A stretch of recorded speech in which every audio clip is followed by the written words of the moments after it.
seorang dokter, aktivis media sosial, kini menyandang status tersangka. Namanya Dr. Tifauzia Tiasuma, atau yang kita kenal sebagai Dr. Tifa. Kasusnya bukan malpraktik, tapi tuduhan fitnah dan pencemaran nama baik terhadap Presiden Republik Indonesia ke-7, Joko Widodo. Ini adalah babak paling panas dari polemik yang sudah bertahun-tahun meramaikan jagat politik dan hukum.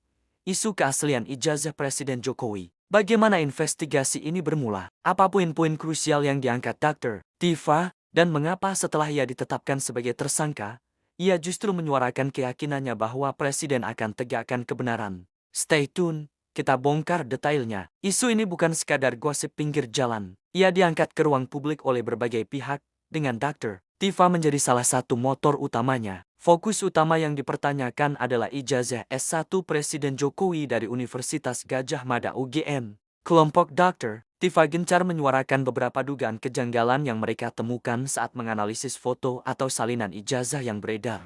Tudingan-tudingan ini meliputi kejanggalan visual, perbedaan format, jenis huruf, hingga tanda tangan pada ijazah yang mereka bandingkan. Ijazah gaib. Tudingan bahwa ijazah fisik yang asli tidak pernah diperlihatkan secara transparan kepada publik untuk memuaskan keraguan. Namun, penting untuk digarisbawahi, pihak berwenang, termasuk UGM, sudah berulang kali mengeluarkan pernyataan tegas, mengonfirmasi keaslian ijazah Presiden Jokowi. Tentu saja, tuduhan yang menyerang kredibilitas kepala negara tidak bisa dibiarkan begitu saja. Presiden Jokowi, melalui kuasa hukumnya, memilih jalur hukum. Laporan dilayangkan ke Polda Metro Jaya, dengan tuduhan utama pencemaran nama baik, fitnah, dan manipulasi data. Proses hukum berjalan maraton. Polisi melakukan gelar perkara ilmiah, memeriksa lebih dari 100 saksi dan puluhan ahli. Dan puncaknya, beberapa waktu lalu, Polda Metro Jaya resmi menetapkan 8 tersangka yang dibagi dalam 2 klaster. Dr. Tifa,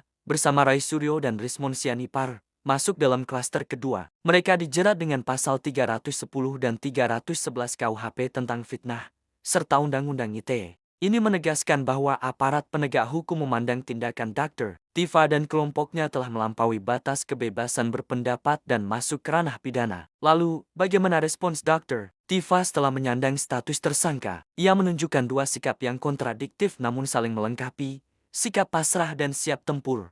Dr. Tifa menyatakan siap lahir dan batin menghadapi proses hukum. Ia menghormati penyidikan, tapi di sisi lain, ia menegaskan bahwa apa yang ia lakukan adalah perjuangan mencari kebenaran. Konteks minta tolong Prabowo, inilah yang paling disorot media. Mengapa ia menyebut nama Presiden Prabowo? Pernyataan itu harus dilihat sebagai sebuah ultimatum politik dan seruan keadilan kepada pemegang kekuasaan tertinggi. Dr. Tifa sebelumnya dikenal kerap meminta Presiden Prabowo untuk tidak diam saja dalam kasus ini. Ia bahkan sempat mengancam akan membawa isu ijazah ini ke forum HAM internasional jika tidak ada keadilan di dalam negeri. Ketika ia menyebut, "Saya yakin Presiden akan tegakkan kebenaran." Itu adalah sebuah harapan last resort bahwa sebagai kepala negara, Prabowo akan memastikan seluruh proses hukum, meskipun melibatkan pendahulunya, akan berjalan transparan dan menemukan kebenaran yang ia yakini. Kasus ini kini berada di jalur pengadilan. Status tersangka Dr. Tifa adalah konfirmasi bahwa negara menganggap tindakannya sebagai fitnah. Namun, bagi Dr. Tifa dan para pendukungnya, ini justru menjadi jalan terang benderang untuk membuktikan kebenaran di depan hakim. Pertanyaan kritisnya adalah, apakah proses hukum ini akan benar-benar menghentikan polemik ijazah yang sudah terlanjur berakar di publik, atau justru akan membuka kembali perdebatan sengit tentang batasan antara kritik, kebebasan berpendapat, dan pencemaran nama baik? Tuliskan pendapat kalian di kolom komentar. Apakah penetapan tersangka ini adalah tegaknya keadilan, atau justru membungkam kritik? Jangan lupa like, share, dan subscribe untuk update investigasi selanjutnya.